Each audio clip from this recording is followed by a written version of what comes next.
अत्यंत पावन तिथि है। 131 वर्ष पहले आज ही के दिन मध्य प्रदेश के मऊ छावनी में बाबा साहब डॉक्टर भीमराव अंबेडकर ने जन्म लिया था। आज की तिथि खालसा पंथ की स्थापना की तिथि भी है और बैसाखी का पर्व भारत की सनातन धर्म की परंपरा में आदिकाल से हम लोग पवित्र तिथि के रूप में आज की तिथि को मनाते रहे हैं। मैं इस अवसर पर आप सबको बाबा साहब भीमराव अंबेडकर की पावन जयंती की, बैसाखी पर्व की, महावीर जयंती की भी हृदय से बधाई देता हूं और आप सबके प्रति अपनी शुभकामनाएं व्यक्त करता हूं। मैं आज के इस अवसर पर प्रदेश शासन की ओर से बाबा साहब भीमराव अंबेडकर जी को कोटि कोटि नमन करते हुए भारत को, एक स्वतंत्र भारत को कैसा भारत बनना चाहिए, इस प्रकार की दिग्दर्शिका के रूप में भारत के संविधान को प्रदान करने वाले बाबा साहब भीमराव अंबेडकर जी को प्रदेशवासियों की ओर से विनम्र श्रद्धांजलि भी अर्पित करता हूं। भाइयों बहनों, हम सब इस बारे में जानते हैं कि भारत के संविधान में समानता, न्याय और बंधुत्व की भावना का जो भाव डॉक्टर भीमराव अंबेडकर जी ने भारत के नागरिकों को दिया है, उन भावनाओं का परिणाम है कि दुनिया के अंदर सबसे बड़े लोकतंत्र के रूप में आज भी भारत दुनिया के लिए न केवल एक आश्चर्य बना हुआ है बल्कि एक नई प्रेरणा के साथ आगे बढ़ रहा है। हम सब आभारी हैं प्रधानमंत्री मोदी जी के, जिन्होंने बाबा साहब भीमराव अंबेडकर जी को सर्वाधिक सम्मान दिया।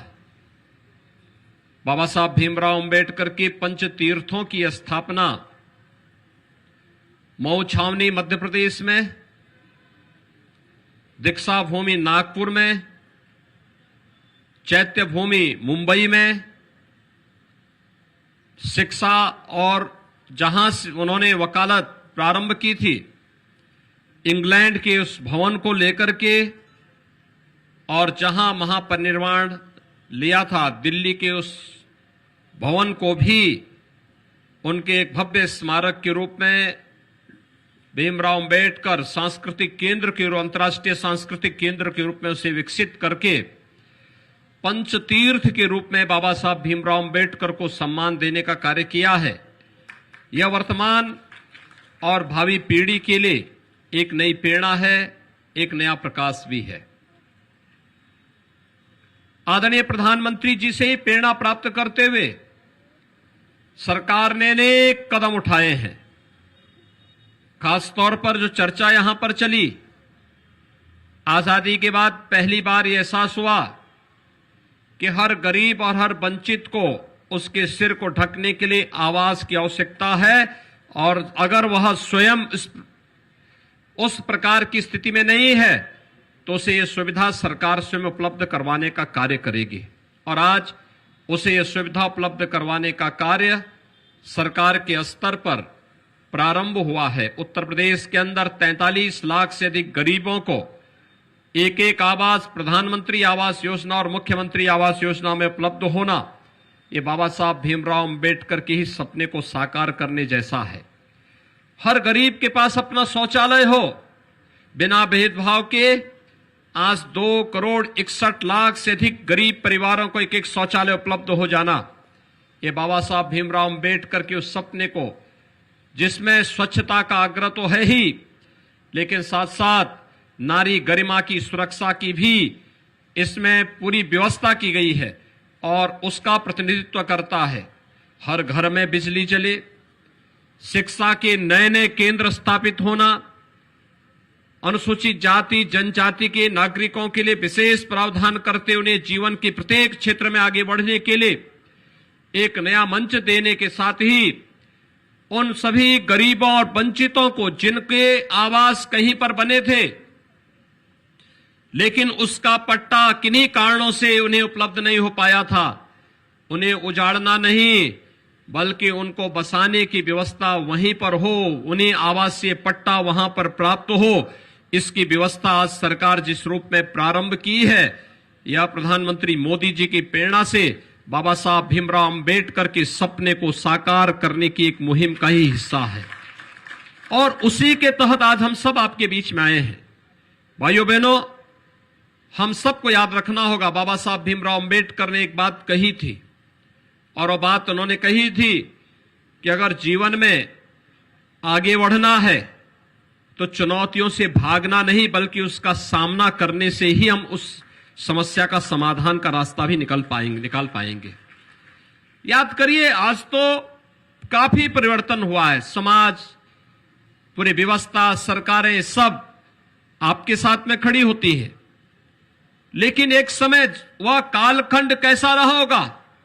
जब बाबा साहब भीमराव अंबेडकर का जन्म हुआ होगा। उस समय छुआछूत और अस्पृश्यता की भावना, स्कूल में भी इस प्रकार की भावनाएं थी, प्रवेश में इस प्रकार की भावनाएं थी, जीवन के प्रत्येक क्षेत्र में आगे बढ़ने के लिए एक भावना थी, लेकिन उन्होंने पलायन का नहीं बल्कि जीवन में स्वयं से संघर्ष करने का रास्ता अपनाया और भगवान बुद्ध के उस मार्ग को अपनाया कि अप दीपो भव के उस भाव को उन्होंने जीवन में अंगीकार करने का प्रयास किया। और वही कारण है कि आज केवल भारत नहीं बल्कि पूरी दुनिया में जहां कहीं भी गरीबों की बात होती है, वंचितों की बात होती है, समाज के अंतिम पायदान पर खड़े हुए व्यक्ति की बात होती है, न्याय, बंधुता और समानता की बात होती है, स्वाधीनता की बात होती है, वहां पर बाबा साहब भीमराव अंबेडकर का नाम बड़ी श्रद्धा और बड़े सम्मान के साथ वहां का प्रत्येक नागरिक लेता है। और इसलिए लेता है क्योंकि वह राह बाबा साहब भीमराव अंबेडकर ने हम सबको दिखाई थी। और उन्होंने एक बात जो कही थी, हमें कभी नहीं भूलना चाहिए, हम आदि से अंत तक सदैव भारतीय हैं। इस भाव को अपने जीवन का हिस्सा बना करके जब हम कार्य करेंगे तो सदैव जीवन में सफलता का मार्ग सदैव हमारे जीवन में चूमता हुआ दिखाई देगा। मैं अंबेडकर महासभा को इस बात के लिए हृदय से धन्यवाद देता हूं कि उन्होंने इस लंबी परंपरा को 1991 से लेकर के लगातार इसको आगे बढ़ाने का कार्य किया। जब बाबा साहब भीमराव अंबेडकर की शताब्दी वर्ष जन्म जयंती का शताब्दी वर्ष पूरा देश मना रहा था, तब लखनऊ में डॉक्टर अंबेडकर महासभा इस आयोजन के साथ जुड़ करके इस कार्यक्रम को आगे बढ़ाने